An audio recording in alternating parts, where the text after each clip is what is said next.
राजधानी Delhi G20 summit के लिए तैयार है। 9 और 10 सितंबर को इसकी मुख्य बैठक होगी। ऐसे में दिल्ली के चप्पे चप्पे पर सुरक्षा एजेंसियों के जवान तैनात किए गए हैं।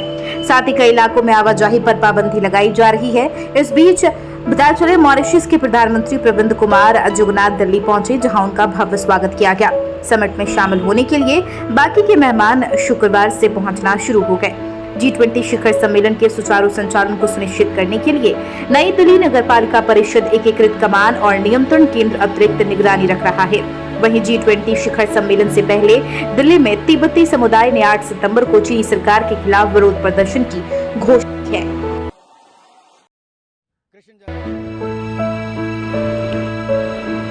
जन्माष्टमी के अवसर पर केंद्रीय मंत्री अनुराग ठाकुर ने जन्माष्टमी की बधाई दी और साथ ही कहा, मैं आज ईश्वर से कामना करता हूं कि इन घमंडिया गठबंधन के नेताओं का घमंड थोड़ा कम कर दे। कृष्ण जन्माष्टमी बड़ी धूमधाम से मना रहे हैं। मैं सभी देशवासियों को और कृष्ण भक्तों को जन्माष्टमी की बहुत बहुत बधाई और शुभकामनाएं देता और ईश्वर से यह भी कामना करता हूं कि इन घमंडिया गठबंधन के नेताओं का अहंकार और घमंड थोड़ा कम कर दें, इनकी सोच में थोड़ा सुधार कर दें, थोड़ी सद्बुद्धि दे दें, क्योंकि इनका अहंकार और घमंड इनको इतने निचले स्तर के बयान देने पर मजबूर करता है कि वो सनातन धर्म को मिटाने की बात करते हैं, हिंदुओं को अपमानित करते हैं। लेकिन मैं याद करवाना चाहता हूं इन सभी घमंडिया गठबंधन के नेताओं को कि सोच को रखे मुगल आकर चले गए, अंग्रेज आकर चले गए, सनातन था, सनातन है, सनातन रहेगा। और श्रीमान राहुल गांधी जी की नफरत की दुकान में जो नफरती सामान है वे घमंडिया गठबंधन के नेता बेच रहे हैं। एक के बाद दूसरा हिंदू समाज को, हिंदू धर्म को और सनातन धर्म को अपमानित करने का कार्य कर रहे हैं। ये देश कभी स्वीकार नहीं करेगा। लेकिन सवाल ये खड़ा होता है कि श्रीमान राहुल गांधी कहां सो रहे हैं? जागिए राहुल जी, ये नफरत का बाजार जो आप फैला रहे हैं, देश से माफी मांगने का समय आया है। आप देश को बताइए, क्या इनके बयानों से आप सहमत हैं? क्या ये कानून का उल्लंघन नहीं? क्या ये संविधान का उल्लंघन नहीं? क्या संविधान की धज्जियां नहीं उड़ाई जा रही? क्या ये हेट स्पीच नहीं? अगर है तो क्या घमंडिया गठबंधन के नेताओं को देश से माफी नहीं मांगनी चाहिए? और कांग्रेस का हाथ इस नफरती नेताओं के साथ क्यों है? आपकी चुप्पी, आपका मौन ये दिखाता है कि राजनीति आपको ज्यादा प्यारी है और हिंदुओं का अपमान करने की लगातार प्रयास जारी है। लेकिन एक बात मैं स्पष्ट कर दूं, सनातन धर्म का अपमान नहीं सहेगा हिंदुस्तान। आरजेडी के नेता भी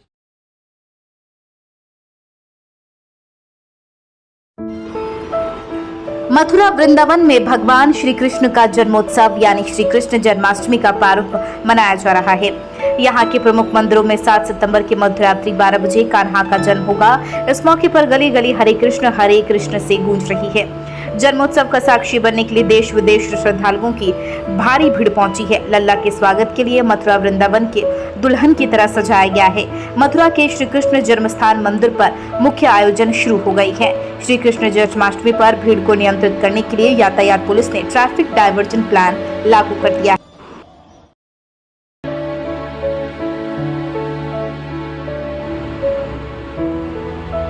भारत इंडिया विवाद पर बिहार के मंत्री तेज यादव ने कहा, लोग पूरी तरह से डर गए हैं, इसलिए सब कर रही हैं। उनके भारत नाम रखने से कुछ नहीं होता, देश का नाम पहले से ही भारत और इंडिया है। तभी इस तरीके का हड़बंडा कर रही है। भारत नाम लोग बोल रहे कि भारत होना चाहिए, इंडिया नहीं, क्योंकि भारत है। मतलब वो लोग रखेंगे तभी भारत का नाम भारत रहेगा, पहले से भारत का नाम है भारत। केंद्रीय मंत्री हरदीप सिंह पुरी ने सनातन धर्म वाले विवादित बयान पर कहा कि जिन लोगों ने सनातन धर्म के बारे में, भारत की संस्कृति और सभ्यता के बारे में ऐसी टिप्पणियां की है, उन्हें शर्म आनी चाहिए। दिस इज अटरली डिस्गस्टिंग, एकदम शर्मनाक है। लगता है कुछ लोग जिनको HIV की बीमारी के बारे में कुछ जानकारी है और कुछ मच्छर और डेंगू मच्छर के बारे में भी हो सकती है, तो लगता है कुछ ऐसे व्यक्ति हैं जो HIV की बीमारी के लिए उन्होंने डेंगू की मेडिसिन ले ली है और ये जो उनका ब्रेन डैमेज हुआ है ये परमानेंट हुआ है। और जिन्होंने ऐसी बातें की है सनातन धर्म के बारे, भारत की संस्कृति सभ्यता के बारे, उनको शर्म आनी चाहिए। और ऐसे लोग आज ये इंडी अलायंस है, I full stop, N full stop, D full stop, I full stop, A. The country and all Indians are disgusted by this kind of statement और मुझे लगता है इनको जनता के सामने जवाब देना पड़ेगा.